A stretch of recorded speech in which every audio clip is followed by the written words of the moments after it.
Hello, fellow dudes. Welcome back to my channel. Thank you for caring enough to tune in and find out what I have to say this time.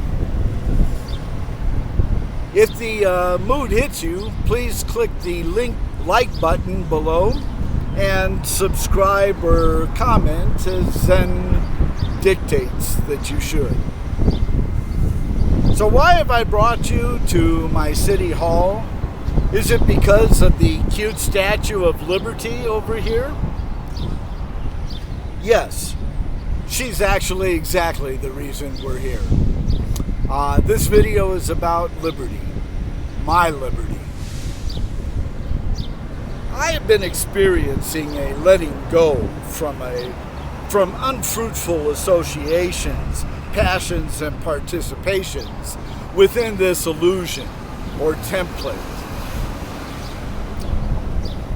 The link meditation in the more section as well is guiding me to some realizations, or what I call enlightenments.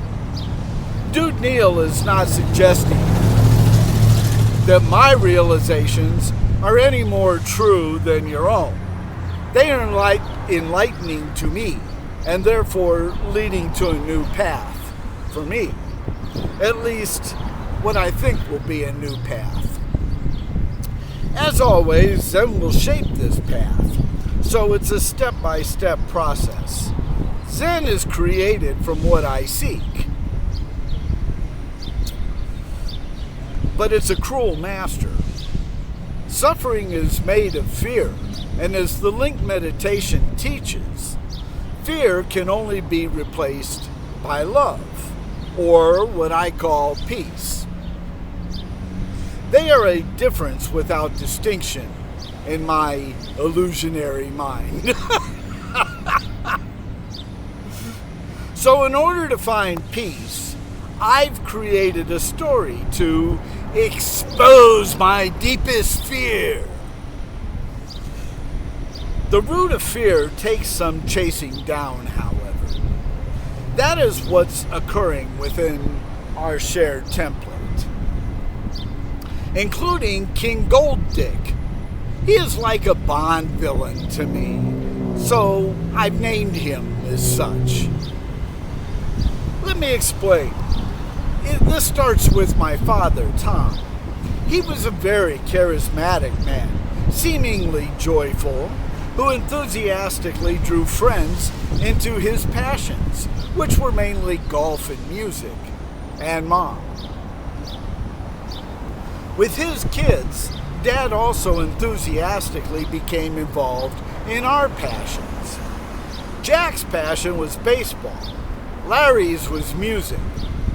My passion began with puberty, so Dad couldn't even know about it.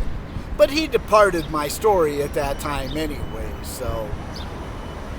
Thus began for me alienation and exclusion. Those became my suffering. In order to take dominance, fear camouflaged itself with false understandings. Competition, tolerances, preferences, grief, desires. These compose the illusion outside of myself. I could not find peace because I did not know where to look for it within. So I needed chaos to expose it. Only suffering can bring a ship around, but one has to notice the wind. If not, we capsize, but that's not a big deal either. We do this a lot within Tao's eternal expansion, I imagine. Which brings me to City Hall. It is clear to me that what we have witnessed in states of America is a hostile takeover. The oligarchs are flavored with Christian nationalism this time, so they're even more repugnant to our constitutional form of government than mere corporate business would have been. A CEO who's had enough. Or a guy who's dropped out. Corporate business is significant because corporate and religious powers have always been this Don Quixote's two windmills. Therefore, together, they created my maximum amount of chaos. My response has been of equal passion to resist, so I've been an activist for 40 years. Of course, balance is not the result of resistance. I have expressed in video favor of a counter-hostile takeover, if you will, a competing offer to the American people, one hoping to preserve liberal values and free our nation from dogmatic religious ones. Oppression. If the people hunger for those liberal values, they will not hold liberals accountable for trying to achieve them. After all, I'm told that for those acting in true defense of their nation, no crime can be committed. So goes the example set by MAGA and King Gold Dick. No authority, police or military, can legally stand in the way, so simply ignore them. Disable them if necessary. That is part of our MAGA lesson. But Wu Wei instructs us to use only necessary force or resistance, because too much creates a greater opposing response. The escalation quickly becomes a massive wave of greater opposing response, which capsizes our attempts for balance. But would such action be too much? I am now forced to look at my fear in order to answer that question. What I found was, well, enlightening. The meditation asks how long I will give fear shelter, and my response is, no more. This is why I'm thinking of retiring from all my dirty deals. So I'll see you in the next life. Wake me up for meals.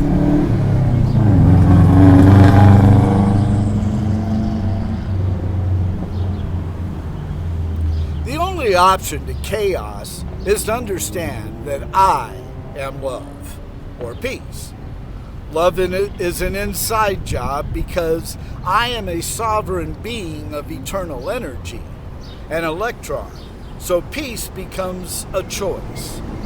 Once made, peaceful attitude should attract peaceful storylines. So that is actually what I seek. While regrettable that I had to involve all of you electrons for my education, this chaos still defines our shared illusion. It is doodly to embrace it with casualness and a beverage.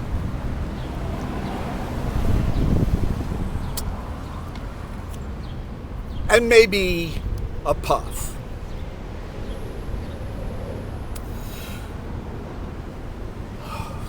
Acceptance of truth is the best course for progress.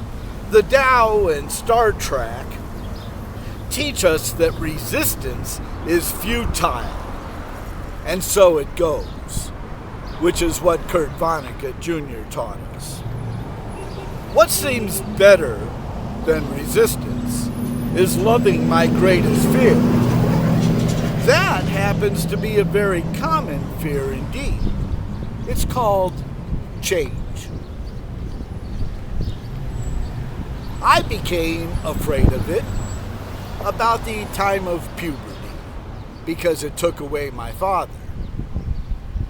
So making a deliberate choice to love change seems the more peaceful strategy. Embracing quantum spirituality and rejecting the dangerous myths we have been indoctrinated with, probably during the few years before we could talk, would make some progress towards change, America. Some real change.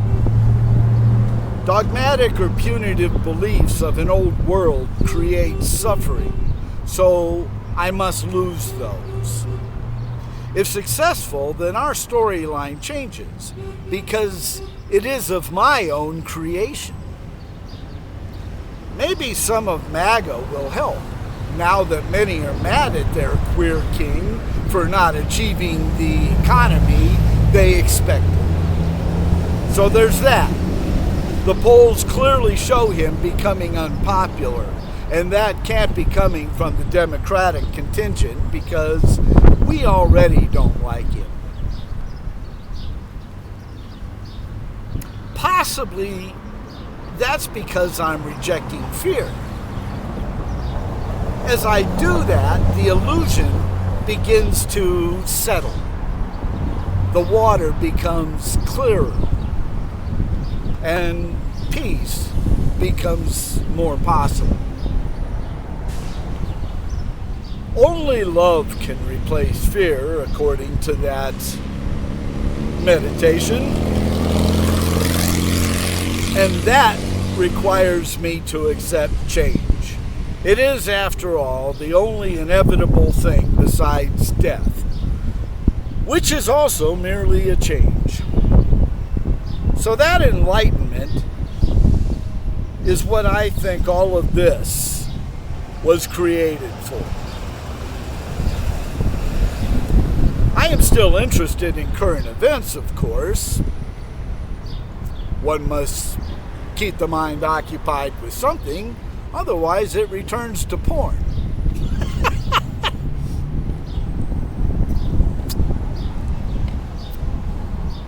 But now I feel detached from the significance of current events. Dude Neil does not believe they are significant in any way. So that's easy. One has to pay. Critics. One has to pay some attention to the illusion after all. But I observe it as one does a movie. Easy Rider, like. If I don't get to speak to you again, then I haven't beaten fear.